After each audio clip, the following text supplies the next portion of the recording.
What's up, guys? Today we are going to be doing the timing chain replacement on the Saturn Sky. I was driving around the other day and I noticed a sound coming from the front of the car, near the front.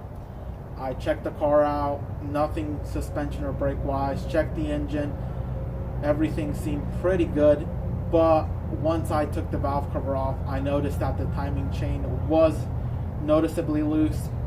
And there is supposed to be a little bit of slack, but this was quite more than I think it should have been. So people usually change it between 100 and 150,000 miles. My car right now is about 116, so it's about time.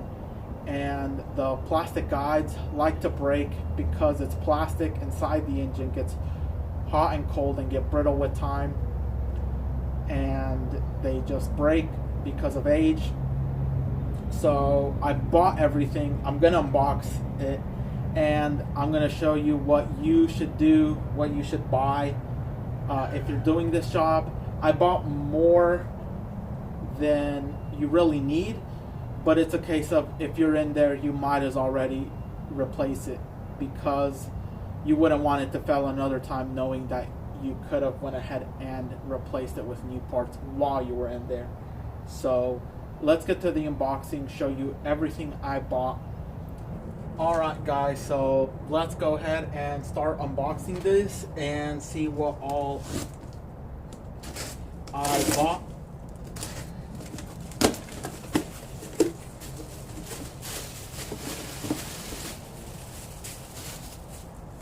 So I am gonna go ahead and in the next video probably go ahead and replace the diff fluid. So I bought 3 containers, 3 quarts of diff fluid,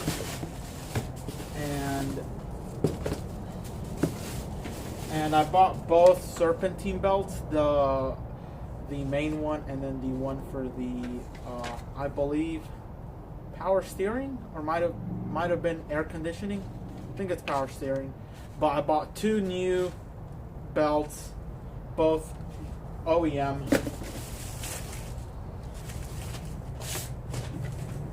And then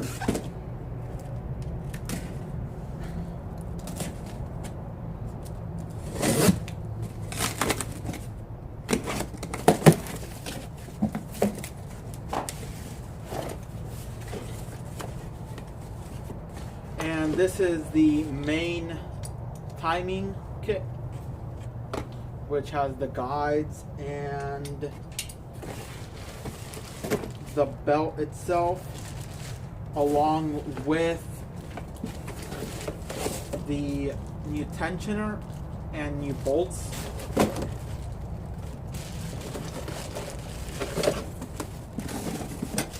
And this is the bolt cover that you will see later in the video. These tend to break, so it's always a good idea to get a new one of these, just so you don't go through the trouble of breaking it, and that would not be good. I have the limited slip axle, which is going to go with the gear oil for the rear differential.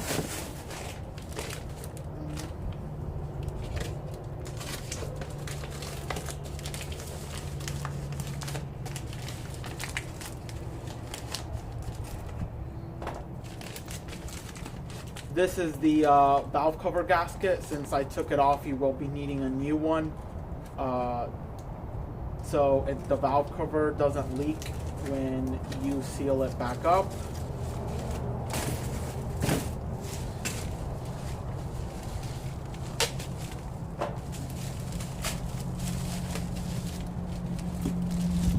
This is the bolt for the harmonic balancer. These are torque really high, and you want to not reuse it because they can back itself out, and you don't want that. Just go ahead and get a brand new bolt.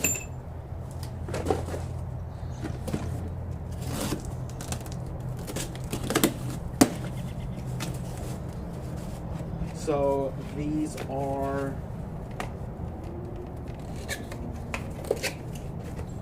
So these are the new, these go with the, I believe is the chain for the water pump. These are new gears. They're a one-piece design. I believe what's in there is a two-piece design, three-piece, and they are more likely to fail. So again, once you're in there, you might as well go ahead and replace them. Which, one for the intake, one for the exhaust, and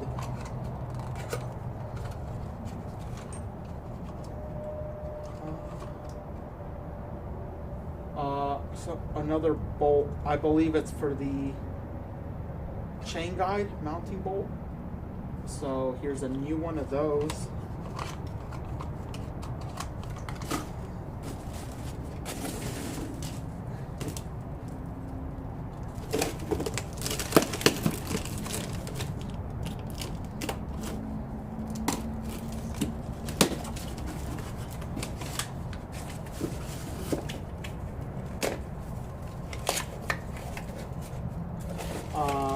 Brand new bolts for the sprockets that hold the cams that in place. You want to get brand new bolts. These are just for the bolts for them. They're torque to yield or something like that, so you can't reuse them because it won't torque properly. So again, for the intake and the exhaust cams.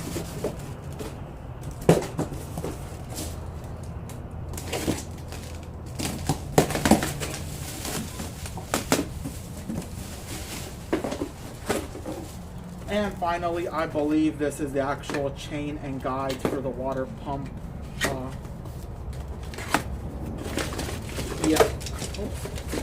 Yeah, these are the guides and the chain for the water pump,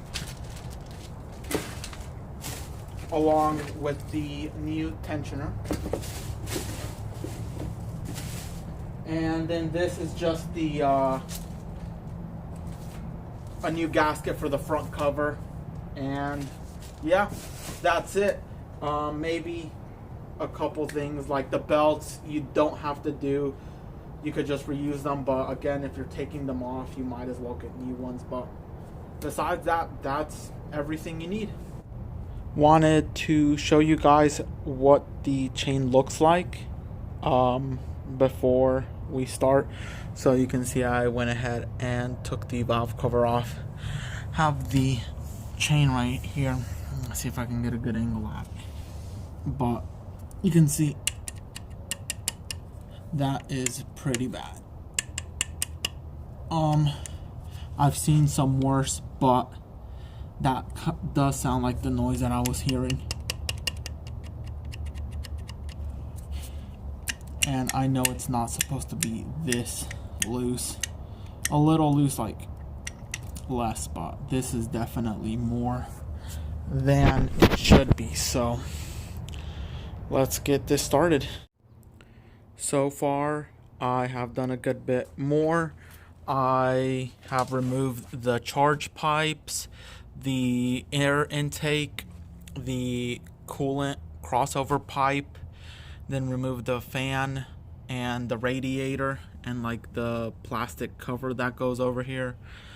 It looks like a lot, but it really hasn't been that much that I've actually removed. And I went ahead and took off the belts, but I went ahead and removed the tensioners, and one of the tensioners actually cracked, as you can see there, when I took it off. So here I go to buy a new one. I didn't expect it to break when I took it off, but it did. So yeah, you can see there it's cracked. Gonna go ahead and buy a new one of those. Probably go ahead and replace the other one, since if this one was broken, other one was probably going on its way out too. Wasn't really expecting this, so a bit of a setback, but not bad. Alright, now that we have taken the timing cover off, which is just some bolts holding it in, Now you want to make sure these are at the 10 and 2 position to start taking it off, and then you also want to make sure that this is pointing straight up, and then you are ready to start taking it apart, starting with taking these bolts out and just holding them from back there. Once you took the main timing off, go ahead and take off the other guides, and starting with the top one on the right, and then this one, and then you should just be ready to put your new chain on, making sure to align them with these lines on here and the one on here. Now I got the guides in, and you want to torque all these bolts to 89 inch-pounds. These two, these, and that one. And when you're replacing it, you replace that one. You torque them to 89 inch-pounds, which is about 7.4 foot-pounds. So these do not go on very tight. Don't over tighten them. You might strip these out. So the timing chain is back on. Thing is, you have to do the odd colored link over here. Make sure those line up, and then the other two, make sure they line up there, and the last one will line up there to that one. And it was a bit tricky putting them on. I did have to rotate the cam on the exhaust a little bit. If not, the sprocket wouldn't go on. It was a bit difficult. Did take a good amount of time, but I got it in.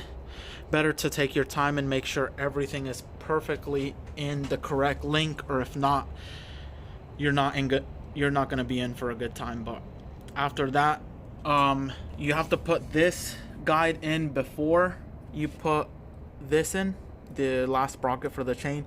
But then after that, you can go ahead and put the last guide in after you put the chain, and that one too. And all of those will be torqued to 89 inch-pounds or 7.4 foot-pounds. And we're gonna go ahead and torque these down, and these are gonna be torqued to 22 foot-pounds plus 100 degrees. So make sure you have a torque wrench that is able to do that. So since last time, I have finished a good bit. I have since put in both guides. This one goes to 55 foot-pounds. Well, that guide goes to 55. This goes to 66. These up here go to 20 foot-pounds, and then 100 degrees. Put the timing cover back on. All of these bolts go to 18 foot-pounds, and I'm about to put on the bolt for that, torque it down to 74 foot-pounds plus believe it's 100 degrees. And yeah, then we'll start putting all the pulleys and the belts back on. So I just finished installing all the parts. It took me a good amount of time, only because I've never done this before, my first time, but I'll show you guys. Everything is put back together. So all that really is left to do is start it and see if it runs good. I have no idea if it will. I don't see a reason why it shouldn't, but yeah, it's all back together. So I haven't tried to start it. So y'all will be watching this alongside me.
hopefully y'all can hear me over the sound of the Saturn, but it started up and it sounds great.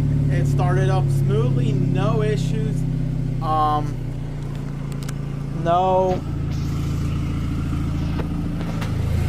leaks that I can see. But let's go take it for a test drive and see how it runs. Sometimes you can't make every repair go completely smoothly, and that's what happened this time. Stuck here on the side of the road. Not sure why the car started overheating, and there's coolant everywhere here in the middle. I guess it's leaking coolant. Maybe a hose I didn't put on correctly. I don't really know what it could be. I guess time to take it back and see what it is, because it has coolant in here but not over there, so not sure what it could be. So it's been a few days since the last section of the video. I was able to bleed the coolant system with help of someone else on YouTube that did a video on how to do it, where you basically put a air compressor, use a bottle. I'll link the video down below so y'all can see it if y'all have this problem too. But after that, car's been running great, no issues. It feels good, feels about the same as before. And here it is, been running great. No issues after the timing job, so it went good. The only issue I have, and that is completely my fault, is that I went over a really big speed bump and ripped the exhaust off. Yeah, so the exhaust is in the garage, but it got pretty banged up, so I'm gonna see if I can do something about it, see if I can fix it, or if I need a new exhaust. But got pretty banged up. But besides that, that's the update with the car. It's back, it's running good. The next video I'm doing will be about the tune I got installed and how much faster it got. So stay tuned, more videos coming.